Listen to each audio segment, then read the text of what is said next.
My online boyfriend turned out to be none other than my cold, sharp-tongued CEO. The moment I found out, I quietly blocked him, delete, block, erase, the whole package.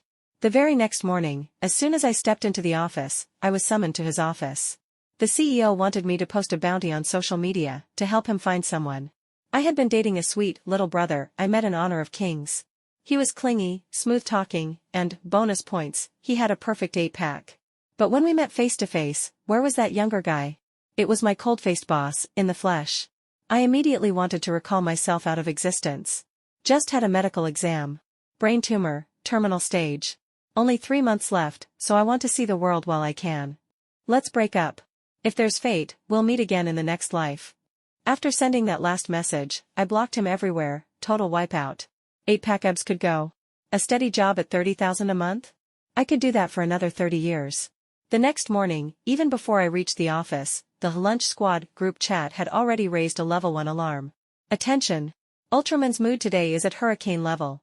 Everyone tucked their tails, the slackers stopped slacking, the loafers hid their paddles, and those in the restroom cut their business short and sprinted back to their desks. Smells fishy.jpg. Suggest the group owner kick themselves out. +1. What happened to Ultraman today? Rumor says his girlfriend died, he cried all night yesterday. No, I heard she ran off with someone. He drove all over the city looking for her, only to get beaten up by the couple in the end. This morning, his eyes were still swollen. LOL, 10 out of 10 fanfic material. I was completely numb. They weren't spreading rumors anymore, they were writing entire fanfiction. Tiptoeing back to my desk, I kept my head down and worked in silence. Quiet as a mouse. But like the old saying goes, the thing you fear most is bound to happen. Megan, President Cowie wants to see you. I shot up from my chair. Under everyone's astonished stares, I walked into Stephen Cowie's office like a soldier marching to the gallows. The moment I stepped inside, I noticed something unusual. Stephen was sitting there in broad daylight, wearing sunglasses. Oh my God. Could it be, was he actually crying? He handed me a photo of a woman's back and a thick stack of documents. Megan, take this picture and this file. Start with the major hospitals in the city, check if anyone has been to oncology in the past 6 months. Then put up a bounty on social media. The reward is 5 million. 5 million.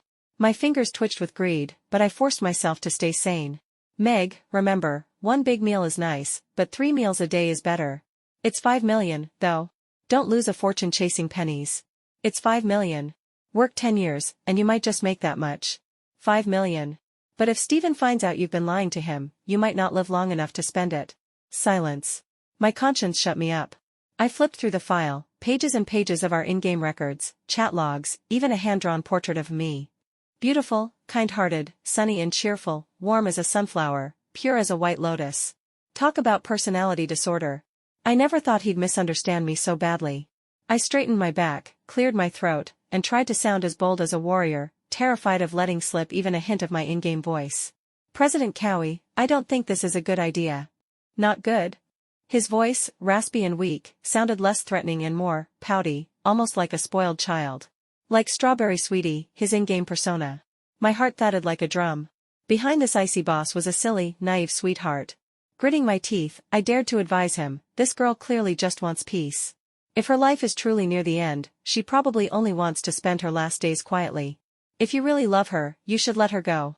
Forget each other like 2 strangers passing on the river. Delete the account. Never meet again. He froze, shaken, then narrowed his eyes. How do you know her life is near the end? Crap. Too worked up, forgot that was just my cover story. Ha ha ha, just a reasonable guess. If you're searching hospitals, she must be sick, right? Please accept my condolences. Stephen suddenly ripped off his sunglasses, eyes red and swollen like walnuts, voice hoarse as he roared, she's not dead yet. I stared at him, puffed up like an angry pufferfish, cheeks blotchy, nose stuffed. In that moment, my life's greatest tragedies flashed before my eyes. At 3, my braid was chopped off. At 12, my love letter got discovered. In my 20s, I was saddled with a mortgage. Still single. And now, my one online romance? Not even allowed. The road to happiness was long, world peace nowhere in sight. By the time I finished this thought, my lips gave way and my laughter burst out like a barbell hitting the floor. Ha ha ha ha ha ha ha. The good news, Stephen hadn't realized I was the girl he was looking for. The bad news, I was probably about to lose my job. Then again, if I lost my job, wouldn't that make me eligible to claim that 5 million bounty? Others get severance pay. Me? I'd be looking at severance raised to the sixth power. My best friend Ivana later tried to comfort me. Meg, I get it. But are you really going to give up on Sweetie? Sigh. Another day, another ache of missing my strawberry sweetie. We first met in the canyon battleground. I was playing marksman, he was support. From the way his character staggered out of the base like a drunk, I knew it was going to be a disaster. And yet, I stayed to protect him. After scoring a triple kill with barely any health left, I shouted to him, "Yao Yao, block for me." He hopped in front of me, blocked. "Get on me." I cried. He literally jumped, physically jumped, straight onto my marksman, overlapping my avatar, and then we both got taken out together. I swallowed my rage. Later, when I was being chased by near-dead Dodgy and Lubu, I slipped into the grass and went invisible. Dodgy rushed right past me to chase him instead. Relieved, I thought I'd escaped, only for him to blink forward with his ult and land right on my head, smacking face-to-face with Lubu behind me. The whole scene was absurd. Lubu calmly sheathed his halberd, stood across from me, and typed one character in the chat, "Nice." Dodgy spun around, did a 2-3-1 combo, killed me instantly, and even circled my corpse like she was taking a tourist photo. Been here, done that. Her mockery thundered in my ears. My defenses shattered. Are you some clown hired by the enemy's Monkey King? Even pigs know how to hit a wall. You can't even use your ult? Scatter some rice on the screen, and even chickens would play better than you. Are you a courier for Noob Express? With all this time feeding, you'd be better off feeding the pigs back in your village. After that torrent, the canyon went dead silent. Only one timid message appeared, "Sorry, our village just got internet. This is my first time playing." That night, I sat bolt upright in bed. God, I deserved to be struck down. To ease my guilt, I started carrying him in every match I could, sweeping through the canyon together. He practiced every kind of support, healed me, shielded me, stole buffs for me, and showered me with endless, over-the-top compliments. "Sis, you look so badass when you kill." Once again, the strongest jungler in the whole server. "Sis, you're basically Sun Wukong himself." At first, I brushed it off with modesty. But little by little, I let it go to my head. Soon I was drunk on his praise, convinced I was the #1 player in the world. Even without any gold badges, I strutted around like I owned the place. When I spotted my own Dodgy on the map, I walked sideways like a crab, basking in my own aura. Eventually, he suggested adding each other on WeChat for easier game scheduling. Our contact became more and more frequent. He really was a strawberry sweetie. With his parents working out of town, he lived alone, with few friends. He clung to me every day. Even when he went downstairs to take out the trash, he'd snap a photo of the stray cat in the flower bed just to send it to me. It was a scruffy calico. Because I once said, "Its fur looks so soft," he took it in and adopted it. He even asked me to name it. Watching the little thing grow cleaner, healthier, and cuter every day, hearing its meows through the camera, I felt like I had a part in its life. Somehow, it felt like my cat too. Step by step, he drew me in, clean, stable, affectionate, always putting me first. So of course, an online romance blossomed. When he finally asked to meet, I spent hours getting ready. I put on natural makeup that secretly took me ages to perfect. On the way, I was a bundle of nerves. What if he was some creepy uncle? Or worse, a scammer? The moment I stepped into the cafe, I froze. There, sitting ramrod straight by the window, was Steven. His usual cold, untouchable face had softened, like it had melted into the warmth of his cozy beige sweater. On his lap squirmed the calico cat, restless until he lifted its paw and gently stroked it back into calm. This was Steven. This was Paws. Steven holding Strawberry Sweetie's paws. My brain short-circuited. Just then, Steven turned his head toward the door. I instantly retracted the foot I had stepped inside with. Ah! I clamped my hand over my mouth, stifling the shriek exploding in my chest. That was my cold-faced boss, the man who told me, "Redo it, 20 times a day." If he ever found out I was the one who'd been teasing and bullying him in-game, wouldn't he kill me to shut me up? Just had a medical exam. Brain tumor, terminal stage. Only 3 months left, I want to see the world. Let's break up. If fate allows, we'll meet again in the next life. Message sent. Delete, block, erase. Another full wipe. The past was best left unmentioned. Reality demanded I play the clown. I braced myself under Steven's cold glare, pretending to investigate hospitals every day. But the more empty reports I gave, the paler he looked. His sunglasses grew larger by the day, covering half his face. "President Cowie, this is the last hospital." Still no results. And then, he collapsed. If he hadn't fallen in my direction, I might have bragged in my friend circle, "How to make your CEO fall for you with one sentence." Meg nailed it. But the lunch squad didn't need my updates. They had their own version of events. What? Meg made President Cowie faint from anger. Nonsense.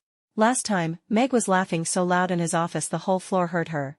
He must have confessed and been rejected. That's why he fainted. No way. President Cowie got dizzy because Meg bewitched him. Meg's amazing. Please. Shut up. Meg just wants some peace. By the time we reached the hospital, Stephen was already awake, staring blankly at the ceiling. Do I have a terminal illness too? Am I going to find her soon? That's good. She won't be lonely anymore, she's always been afraid of the dark. My chest cracked wide open. Right there, in front of me, wasn't the CEO, it was Strawberry Sweetie. Tears welled in my eyes as I gripped his hand. Sweetie, I'm sorry. Actually, pardon the interruption. The doctor barged in, heartlessly cutting off the emotional BGM. This gentleman only has low blood sugar. A glucose 4 and he can go home. In the future, make sure to eat on time. Less thinking, less drama. He emphasized those last 4 words. Translation, stop being ridiculous. I shoved Stephen's hand back under the blanket, mumbling, for drips can get chilly. Keep warm. The doctor, unfazed by our circus, calmly disinfected, inserted the needle, taped it down, and walked out without a backward glance. The air thickened with awkwardness. Someone please, anyone, send in a delivery guy to break this silence. Urgently. After a long silence, Stephen finally spoke, slowly, each word bitten out. What, did you just call me? I just said I give President Cowie trouble every day. Sorry. I panicked and used a homophone for cover. Really? Really? Don't ask again, or I'll slip up. At that very moment, the hospital room door swung open. A tall, long-haired woman in a red dress strode in like a queen. Stephen, she stopped short when she saw me, narrowing her eyes suspiciously. And this is? Not her, Stephen cut in quickly. What a pity. Sensing the storm, I blurted something about paperwork and slipped out. But when I came back, the queenly woman was perched on a chair, tearing into Stephen.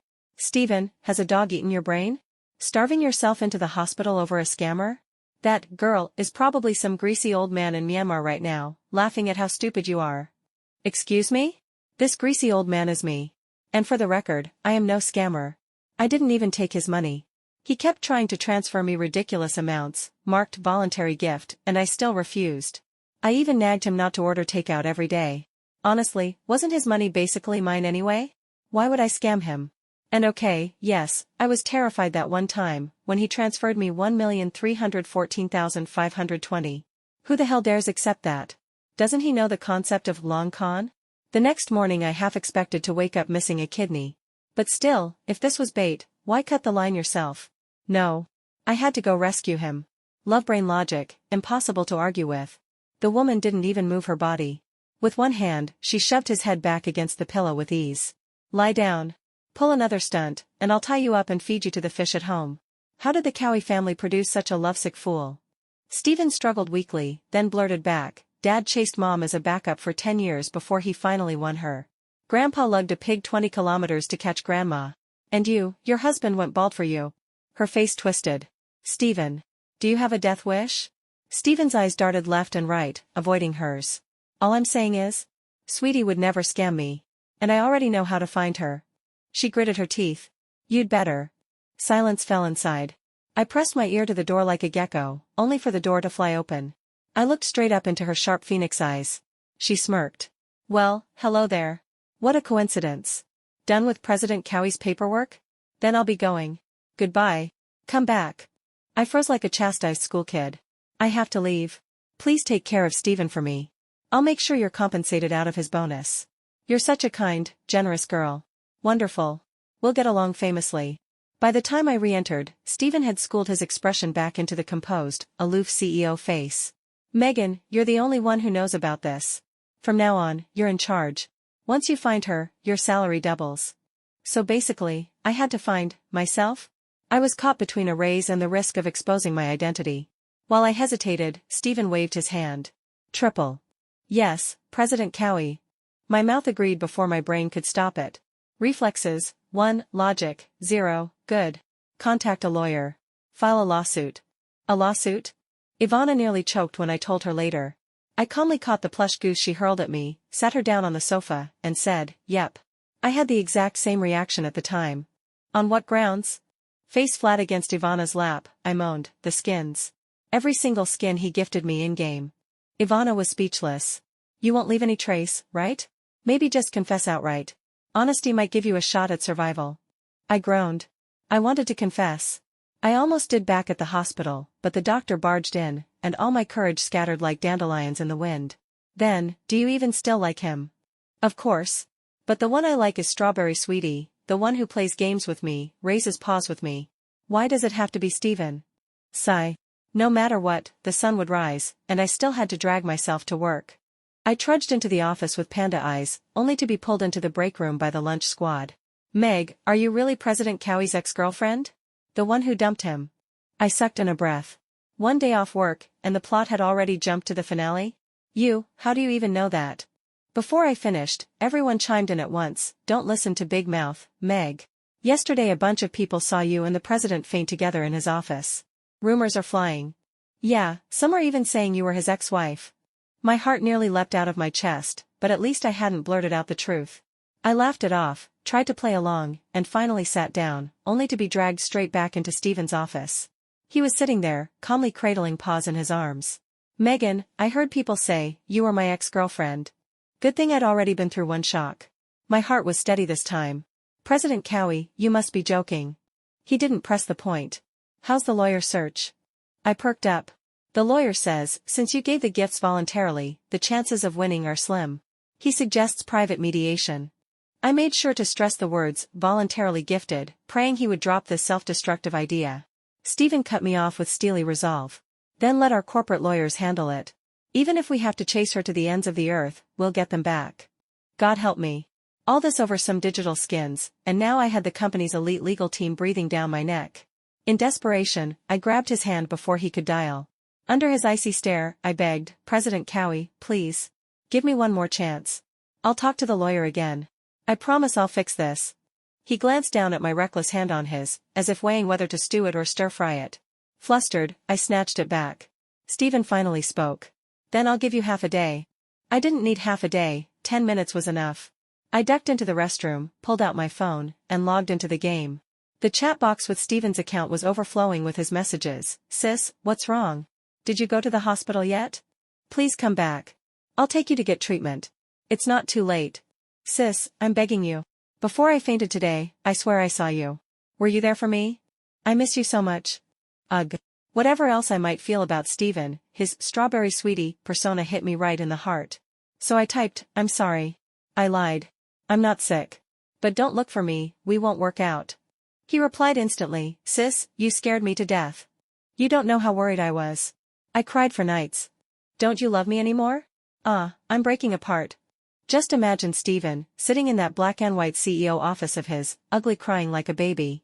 Disturbingly, there was something about the image that almost felt appealing. I pressed down my racing heart and turned full scumbag. Online love was just too risky.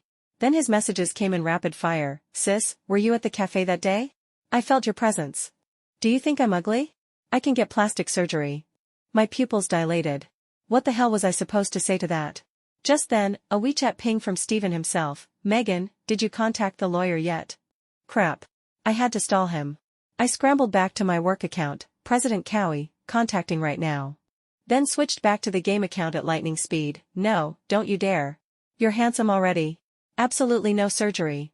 So it's not my looks? He sent a shy emoji. Then what is it? Tell me, I can fix anything. God. I couldn't exactly say, I'm terrified of dating my boss. He'd pound me into the floor. I could only press myself against the wall and make up excuses. He helpfully offered one. Sis, are you just afraid to meet me? Then let's stay online lovers. Please don't cut me off, okay? Please. He was killing me. If I rejected him again, I'd feel like the world's worst human. Finally, he relented. Megan, no need to find a lawyer anymore. You're the best.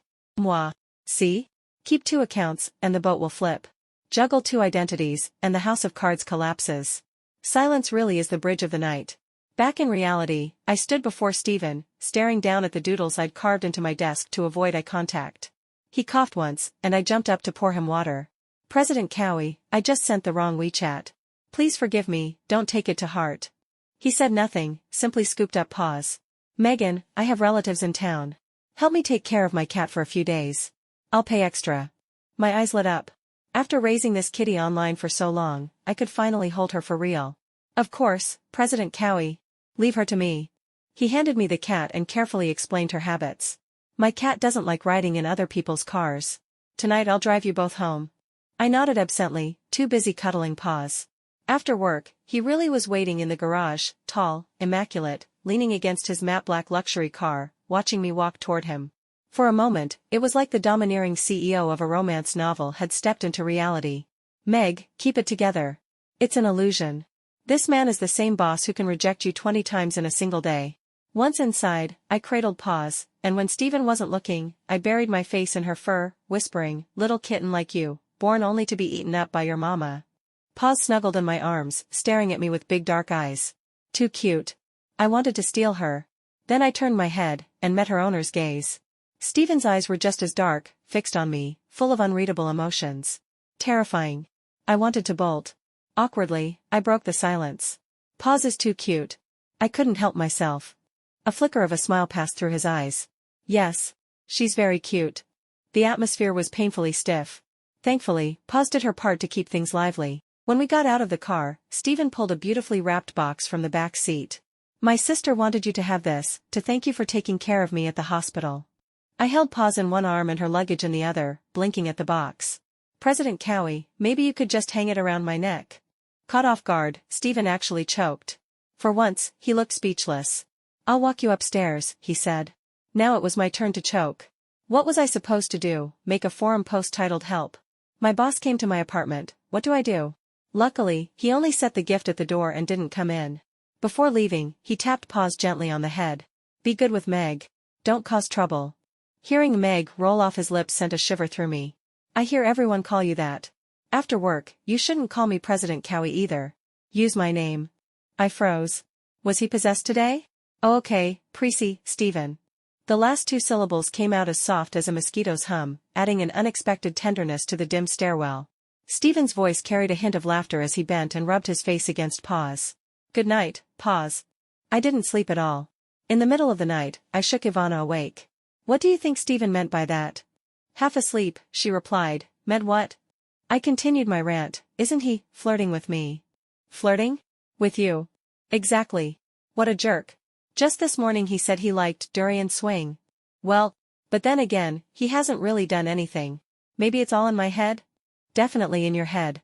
Ah, a once-in-a-thousand-years chance. I regret nothing. And so Stephen and I officially began our life as four people. By day, I worked for President Cowie and he paid Megan's salary. By night, Strawberry Sweetie romanced me while Durian Swing teamed up with him in-game. Each relationship ran on its own track, without overlap, except for me babysitting his cat, while he chauffeured her to my place. Perfectly seamless. Ivana even dubbed me the master of time management. I even bought a new phone just to keep the accounts separate. The only downside was that sometimes I blurred the line between Stephen and Strawberry Sweetie. One day, Stephen appeared with a box of cat food and 2 tickets to a Jay Cho concert. Promotional gift with the cat food. Take them if you want, they're VIP. Excuse me? This was like my idol singing just for me. Stephen, you absolute unicorn. I'd just failed to get tickets myself. By the time I came down from Cloud 9, I noticed he hadn't said anything for a while. I looked up and saw his ears were crimson, his eyes dazed, lost in thoughts I couldn't guess. Embarrassed, I quickly sent him the money for the tickets. He refused, plucked one out of my hand, and said, no need. Just go with me. I'd feel awkward going alone. Wait. What? I was going to a Jay Cho concert with my boss? Meg, you've made it. That night, Strawberry Sweetie messaged me, sis, I really want to see you. Did you have a good day? I've been too busy picking outfits for the weekend. I typed back, buried in a pile of clothes, super happy. I'm going to a Jay Cho concert this weekend. No idea what to wear. He replied, sis looks amazing in anything. I wish we could wear matching outfits. I remembered how Stephen wore a beige sweater that day, just because I once said I liked beige. My heart melted like cotton candy, and I buried my face in my clothes, grinning. Beige it was. The weekend came. I tossed and turned all night, only dozing off at dawn, and slept straight into the afternoon, until a crash of thunder jolted me awake. It was storming. And my front door was lying in pieces. I stared at the firefighters in shock as Stephen pushed past them, drenched in sweat, lips pale. He rushed over, pulling me into his arms. His body trembled so hard he almost couldn't hold me, but he didn't let go. You scared me to death. I thought something happened to you again, Meg.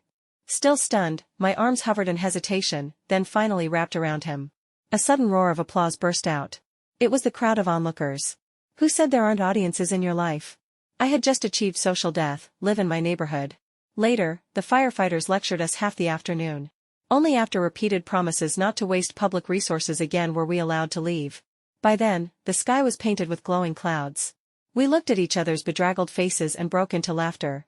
You first? No, you first. The air grew charged, oddly delicate. I glanced at his beige sweater, the same one he wore the first time we met, and suddenly remembered. The concert. My concert. Stephen grabbed my hand and took off running, calling over his shoulder, if we don't run, we'll be late. The sunset wrapped him in a golden veil, softening the world and tugging at my heart. That was the day I realized I truly liked Stephen. Whether he was Strawberry Sweetie online, or Stephen taking me to a concert.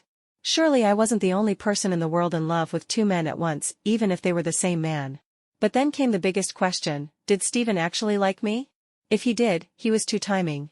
If he didn't, then this was one giant heartbreak in the making. I spiraled from, does he like me, into the ultimate question, would it be better if he did, or if he didn't? Which explained why I spent the next few days looking at his legs with murderous intent. He noticed, clutching paws, retreating to the corner of the sofa as if the cat could shield him. Your place is chilly. I'll install a wall heater for paws tomorrow. You look pretty cold yourself. It's late, President Cowie, you should head home. Stephen studied me carefully, then asked with certainty, you're mad, aren't you? How could I be? Faced with that pitiful expression, anger was impossible. He looked more like Strawberry Sweetie by the day. No. Just bedtime. After triple-checking I wasn't angry, he left, reluctantly, turning back 3 times before going out the door. The moment he stepped outside, a message from Strawberry Sweetie popped up. Sis, want to play a match? Not tonight. What's wrong? Not happy. My jerk boss is a scumbag. He's two-timing me. Panic. Pure panic. No, I'm not. I've only ever had you, my whole life. As expected, anxiety doesn't vanish, it just transfers. Finally, calm washed over me.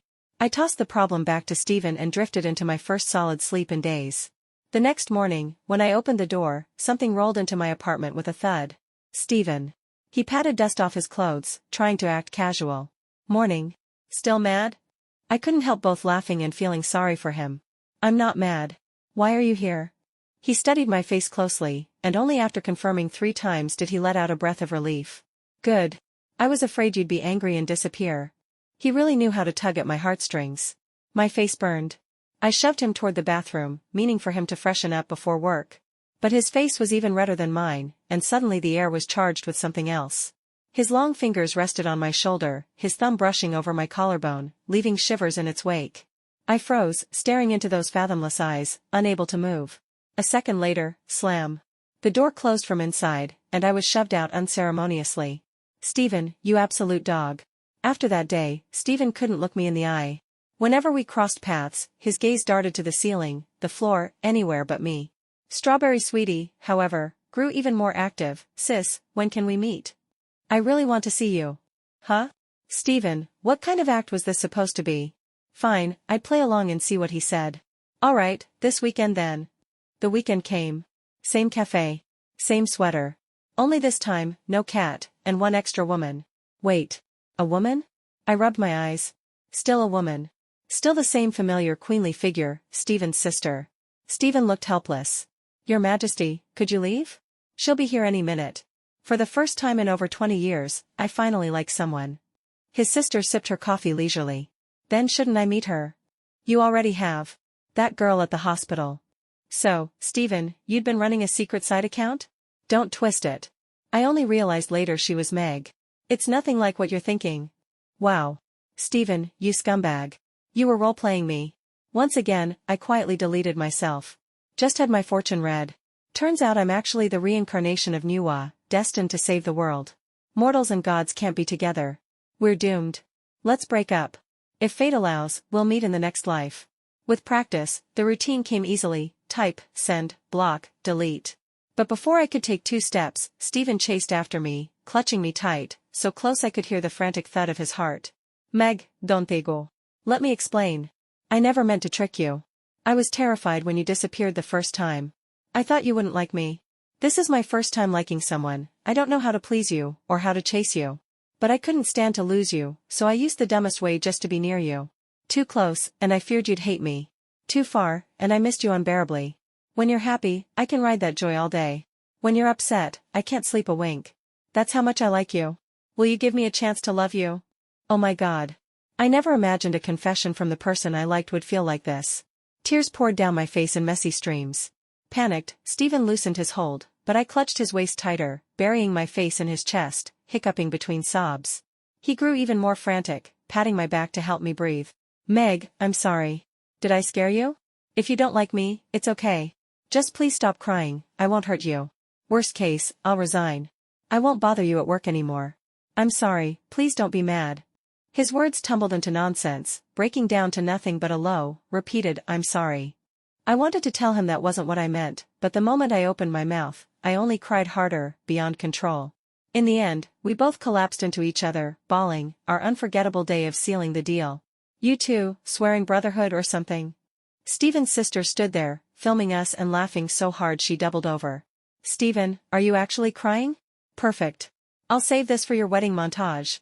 Stephen held me tighter, turning to block the camera with one hand, his hoarse voice urgent, stop filming. Or I'll tell everyone how your husband went bald chasing you. Sibling warfare. They knew each other's weak spots too well. I secretly wiped my tears all over Stephen's sweater, smoothed my hair, and peeked out from his arms with as much dignity as I could muster. Hello, sister. She tilted her phone, winked, and said playfully, now that's an interesting girl.